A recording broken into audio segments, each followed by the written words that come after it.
આજકાલ લોકો સરસ સાઉન્ડ સ્લીપ આવે એના માટે કેટલા પ્રયોગો કરતા હોય છે.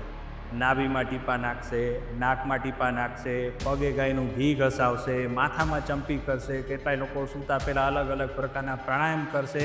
પણ ઊંઘ માટે સૌથી બેઝિક જરૂરિયાત શું છે એ તો આપણે ભૂલી ગયા છે. ઊંઘ માટે સૌથી બેઝિક જરૂરિયાત છે કે રાત થવી અને અંધારું થવું, જે આપણે લોકો થવા નથી દેતા. બહારની દુનિયામાં એટલી બધી લાઇટો હોય, આપણે ઘરે આવીએ તો ઘરમાં એટલી બધી લાઇટો હોય, બેડરૂમમાં જાય તો બેડરૂમમાં ટીવી હોય, ટીવીની લાઇટ હોય, અને હવે આજકાલના જમાનામાં તો આપણા સૂતી વખતે આંખની સામે મોબાઈલના સ્ક્રીનની લાઇટ. એટલે આમાં આપણને ઊંઘ આવે ક્યાંથી? ખરેખર તો રાત્રિના સ્વભાવને કારણે, અંધારું થવાને કારણે આપણા શરીરમાં એક બાયોલોજિકલ ચેન્જ આવે, એટલે કે પ્રાકૃત કફની ઉત્પત્તિ થાય, જેને કારણે આપણને તંદ્રાવસ્થાની અનુભૂતિ થાય અને આપણને ઊંઘી જવાનું મન થાય. પણ આપણે રાત તો પડવા દેતા નથી. એટલે આજે હું આપને એક વિનંતી કરવા માંગુ છું, રાત્રે 8 વાગ્યા પછી ઘરમાં શક્ય હોય તો ડીમ લાઇટ રાખવી અથવા તો જરૂરિયાત પૂરતી લાઇટ રાખવી, અને બેડરૂમમાં તો ટીવી કોઈ કાળે રાખવા નહીં. અને મોબાઈલની તો શું વાત કરું, મોબાઈલને તો માળીએ ચડાવીને મૂકી દેવો જોઈએ, તો એકદમ જબરજસ્ત ઘસઘસાટ સૂઈ જશો.